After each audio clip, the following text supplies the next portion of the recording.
Alright Lee, so there's going to be several things that I'm going to talk to you about with this swimming video as you meticulously look at it. The first thing I'm going to address is of course your body position. Then I'm going to address your ankle flexibility, then the tempo and the timing of your stroke. Then the last two things we're going to look at are going to be how that left breathing hand swings out far to the left hand side and the tripod effect that you have when from an overview shot. So you'll be able to see your scissor kick and what that looks like and how that affects your overall body position and efficiency in the water. So all in all, I want you to be very confident about 2012. You've already made huge improvements, and we're just going to keep working on your drills and your technique for the months of the rest of the month of December and into January. So definitely be confident as you look over this video. Alright Lee, so what we're going to look at now is your body position. I'm going to slow it down here in just a bit, but again, like we always say, we want your T to be pressed down so that your hips can be on top of the water. And so let me slow it down right here coming up. And so here we go.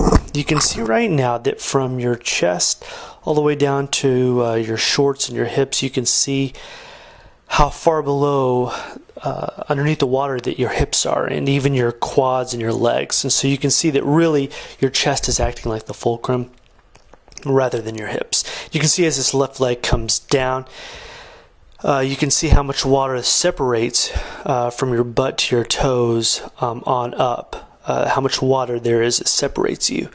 And so this is what we're talking about when we talk about pressing that T down. Chest in the water automatically activates your hips, pushes your hips on top of the water, making you more hydrodynamic, streamlined through the water. So this is what we mean when we talk about your body position. Alright Lee, so what we're going to take a look at real quick is just something that's you can try to work on, just your ankle flexibility. I'm going to slow it down here just in a couple of seconds, and right now you can see your right foot, how it's not very flexed. And as your left comes down, it looks flexed, and then when it pushes down, it creates a little bit of drag. Not a big deal. You already know the exercises you need to work on. I just think it's a good idea to slow it down and to kind of show you what we're talking about. Alright Lee, so now we're going to take a look at the tempo and the timing of your stroke. As we go through this, I just want you to keep in mind the phrase that longer objects move faster in the water. We just want you to be hydrodynamic, and the longer you can be for a longer duration in the water, the better you're going to look and feel and be more hydrodynamic. So I'm going to slow it down here. Let's see, right now, your right arm is about to enter in the water. Just follow your left hand. Right arm enters and your left hand is parallel to your chest. Alright, so your right arm starts its glide. Left arm is going to come out for the recovery. Remember, you start your catch when that left arm crosses your ear or your temple. Right now, your right arm engages in the catch.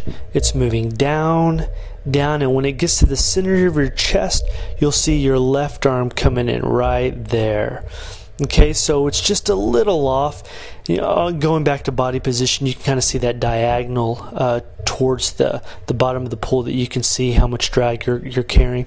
So all of these things work together when we talk about your body position, the tempo of your stroke, and making you more efficient, more technically sound when it comes to the swimming process. And remember, we want you to be hydrodynamic. So that's why if it seems like we're being nitpicky, it's because we're trying to get you as hydrodynamic as possible. So hopefully this will give you a good idea of what we're talking about.